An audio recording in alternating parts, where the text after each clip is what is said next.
پێشکەشکردنی پرۆژە بڕیارێک لەلایەن ئەندامێکی کۆماریەکانی کۆنگرێسی ئەمریکا بۆ پرچەکردنی کورد و سونەکانی عێراق بەبێ گەڕانەوە بۆ حکوومەتی ناوەندی کاردانەوە و لێکدانەوەی جیاوازی بە دوای خۆی داهێنا.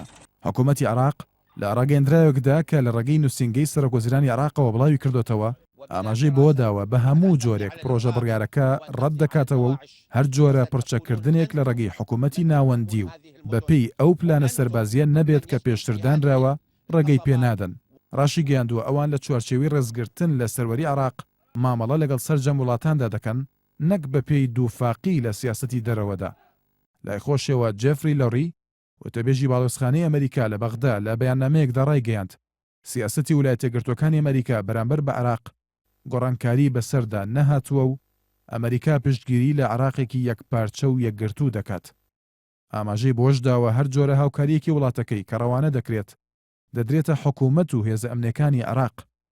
وتەبێژی باڵوێزی ئەمریکا لە بەغدا باسی لەوەش کردووە کە پرۆژەکە لەلایەن ئەندامێکی کۆنگرێسی ئەمریکاوە پێشنیاز کراوە. ئەوەش گزارش لە سیاسەتی ئەمریکا ناکات، بەڵکو باراک ئۆباما سەرۆکی ئەمریکا نوێنەرایەتی سیاسەت و استراتیژی ئەمریکا دەکات و ئەو بەرپرسە. هەروها سەردانەکەی بارزانیش بۆ واشنگتن کە لە سەرەتای مانگی ئایاردا ئەنجامی دەدات بەشێکی پەیوەندی بە هەمان دۆسیەوە هەیە. بەپێی زانێرەکان سەرۆکی هەرێمی کوردستان لە گەشتەکەیدا بۆ واشنگتن داوا لە بەرپرسانی باڵای ئەمریکا دەکات هاوکاری سەربازی هێزەکانی پێشمەرگە بکەن و داواشیان لێ دەکات ڕاستەوخۆ چەک بدەنە پێشمەرگە. ئەو پرۆژە بڕیارە کە لەلایەن لیژنەی کاروباری سەربازی کۆنگرێسی ئەمریکاوە پێشکەش بە کۆنگرێس کراوە و بڕیارە ئەمڕۆ دەنگی لەسەر بدرێت. خەرجەکانی وەزارەتی بەرگری ئەمریکای تێدا بڵاو کراوەتەوە کە بڕی 750 ملیۆن دۆلار بۆ هێزە عێراقیەکان خەرج دەکرێت بۆ ڕوبەڕبوونەوەی داعش. لەو بڕەپارێش بڕی 125 بۆ پێشمەرگە و چەکداری هۆزە سونەکانی عێراق و بازسەوانی نیشتیمانی سونەیە کە هێشتا ئەو هێزە دانەمەزرێنراوە. بەپی پرۆژەکە ئەمریکا وەک دەوڵەتێکی سربەخۆ مامەڵە لەگەڵ کووردا دەکات. بە شێوەیەک دوا بە دوای پەسەندکردنی پرۆژەکە هێزەکانی پێشمەرگە دەتوانن بە شێوەیەکی ڕاستەوخۆ پشتیوانی دارایی و سەربازی لە ئەمریکا وەربکرن.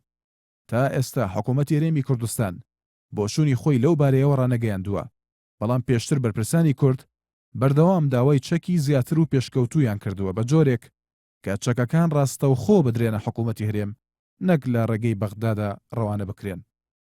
لە 19 کانونی دووەمی ئەم ساڵیشدا وەفدێکی پارێزگای ئەنبار کە پارێزگایەکی سونەنشینە سەردانی واشنگتنیان کردو لەلایەن بەرپرسانی ئەو دەوڵەتەوە بەڵێنی پێدانی چەک و مەشقکردن بە چەکداری هۆزە سونەکان درا، بەڵام بەو مەرجەی بەغدا پەسەندی بکات.